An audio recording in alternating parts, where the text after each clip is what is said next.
Hey there. Subscribe to my channel. And also press this bell icon. Untuk unta ini. Dengan izin Allah dia telah menyelamatkanmu, lalu engkau menyembelihnya. Dari sisi lain, bagaimana bisa engkau menadarkan sesuatu sementara engkau tidak memilikinya? Ini untaku, ini bukan unta kamu. Bagaimana kau nadar mau sembelih? Gitu kan? Akhirnya dari sini juga keluar sebuah hukum syar'i dalam buku fikih kita, tidak boleh bernadar kepada hal yang bukan dimiliki. Kalau saya sembuh penyakit, saya mau sedekahin buahnya tetangga. Tidak boleh, bukan punya dia. Bagaimana caranya? Jadi ini hukum syar'i, karena seperti perempuan ini tadi lakukan.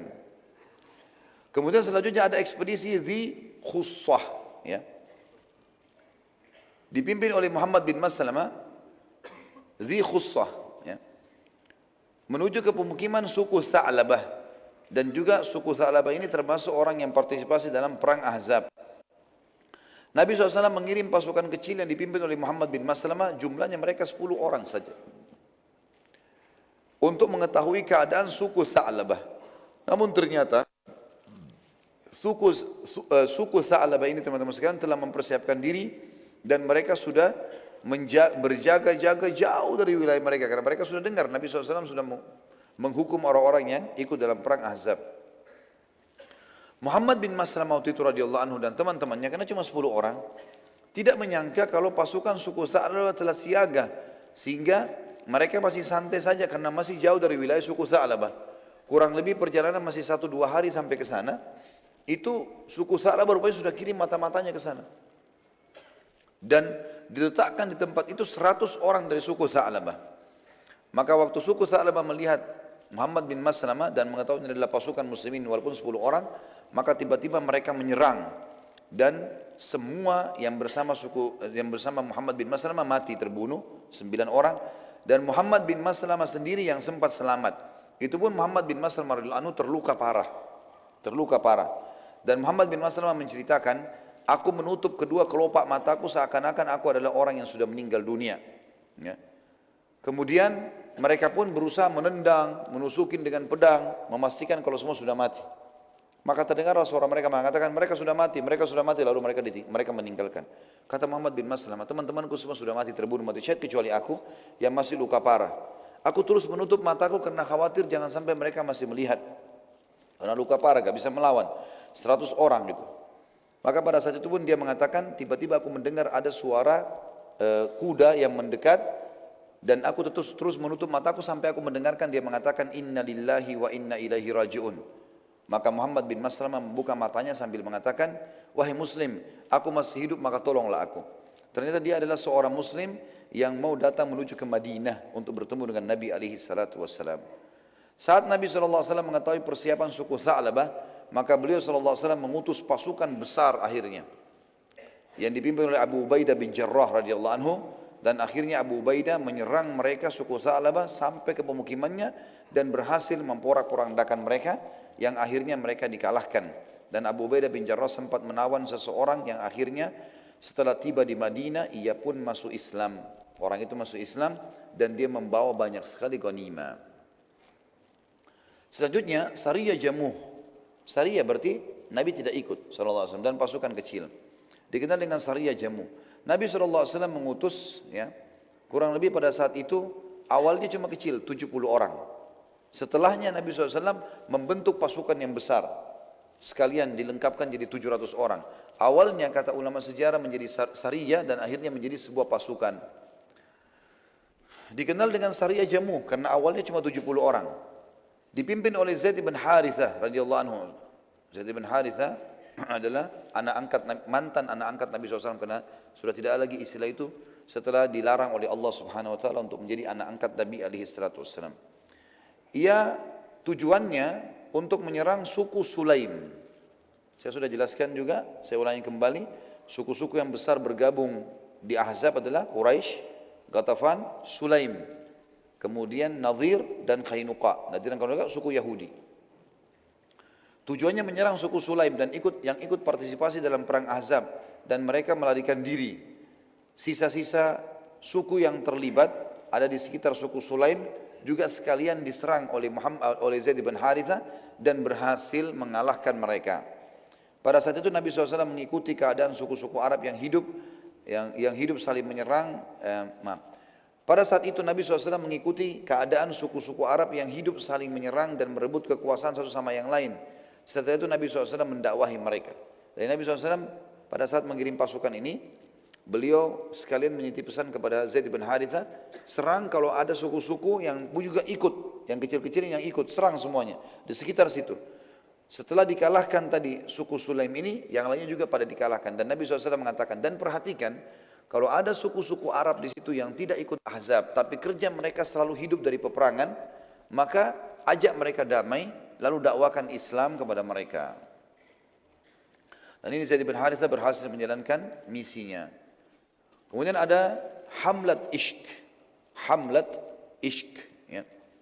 Ishq teman-teman sekalian sebuah wilayah yang dipenuhi dengan kebun-kebun luas dan padat. Dan sangat cocok bagi yang mau menyembunyikan diri. Diistilahkan dengan Ishq. Pasukan yang dipimpin oleh Zaid bin Haritha dengan jumlah 150 personil. Tujuannya adalah kafilah dagang Quraisy. Jadi setelah Zaid bin Haritha balik ke Madinah, Nabi SAW utus lagi kembali.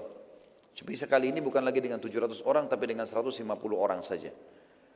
Tujuannya untuk menahan kafilah Quraisy yang lewat di wilayah Ishq. Ishq ini ada dari negeri Syam menuju ke Mekah, lewati Madinah. Di antara Madinah sama negeri Syam.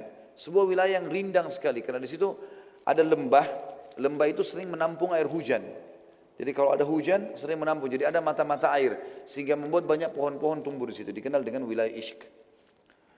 Pada saat itu teman-teman sekalian, Zaid bin Haritha tujuannya diutus Nabi SAW untuk menahan kafilah Quraisy. Pada saat itu berhasil. Kafilah Quraisy lewat diserang oleh Zaid bin Haritha.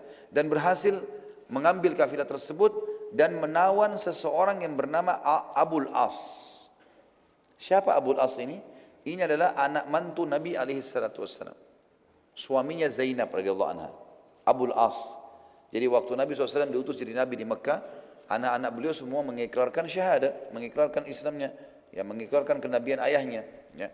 Maksud saya di sini mengikrarkan kenabian ayahnya. Ya. Maka pada saat itu teman-teman sekalian, satu-satunya kerabat Nabi, maksudnya yang merupakan anak mantu beliau, yang tidak masuk Islam adalah Abul As. Ya. Maka Nabi SAW pisahkan dengan Zainab, dipisahkan.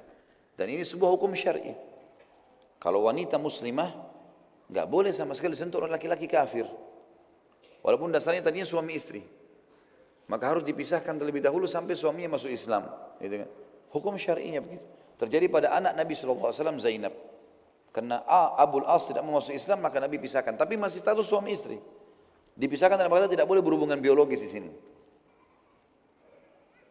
Pada saat Nabi SAW bertakbir untuk sholat, karena dibawa Abul As ini dibawa ke Madinah. Rupanya Abul As ini tahu kalau Zainab ada dan Zainab belum menikah dengan muslimin. Walaupun sudah sekian tahun pisah. Kan sekarang kasusnya sudah tahun ke-6 Hijriah. Berarti sudah 6 tahun hijrah. Kasus dakwanya Nabi SAW di Mekah 13 tahun. Di awal Islam, tahun pertama masa kenabian, jadi 13 tahun di Mekah tahun pertamanya, Abul As sudah tidak mau masuk Islam. Berarti Abul As sudah pisah sama Zainab lama sekali nih. 13 tahun di Mekah, tambah lagi 6 tahun di Madinah ini. Gitu kan? Sudah lama sekali, belasan tahun. Abul As tahu informasi kalau Zainab belum menikah. Maka dia pun mengirim informasi, minta tolong kepada muslim yang sedang menawannya, menjaganya. Sampaikan kepada Zainab salam saya, dan tolong ya tebus saya. Minta supaya Zainab tebus. Dalam sebuah riwayat Bukhari dijelaskan Nabi SAW pada saat ya, sholat subuh, dan seluruh sahabat ikut sholat bertakbir, tiba-tiba saja, saya selesai sholat, ada suara dari saf perempuan, suaranya Zainab. Zainab mengatakan, sungguh aku telah melindungi Abul As. Sungguh aku telah melindungi Abul As. Selesai salam, Nabi SAW tanya para sahabat, apakah kalian dengar apa yang tadi saya dengarkan? Kata mereka, iya ya Rasulullah. Kata Nabi SAW, demi Allah aku benar-benar tidak tahu menahu masalah tersebut. Saya tidak tahu ini kalau dalam pasukan tadi dalam tawanan itu ada Abul As. Saya juga tidak tahu kalau anak saya Zainab mau minta melindungi mantan suaminya ini. Gitu kan. Maka perkara ini aku serahkan pada kalian, terserah. muslimin ambil keputusan. Serentak seluruh sahabat berkata, sebagai penghormatan pada anda wahai utusan Allah, kami menghormati Zainab, dan karena itu kami bebaskan Abul As. Para sahabat pun akhirnya membebaskan Abul As, dan serentak para sahabat juga sepakat membebaskan semua tawanan sebagai penghormatan pada kedudukan Abul As yang masih statusnya anak mantu Nabi cuma dalam keadaan kafir. Saat Abul As melihat kemuliaan akhlak para sahabat, bukan cuma dia yang dibebasin, tawanan bisa dibunuh setiap saat. Bukan cuma dia, tapi teman-temannya semua dibebaskan karena justru memuliakan dia. Maka ia pun pamit pulang ke Mekah kepada Nabi SAW. Tentu dia belum kembali sama Zainab ini, dalam keadaan kafir. Kemudian dia kembali ke Mekah, lalu dia kembalikan semua amanah yang dititipkan sama dia. Jadi rupanya setelah Nabi SAW tinggalkan Mekah. Hey there. Subscribe to my channel. And also press this bell icon.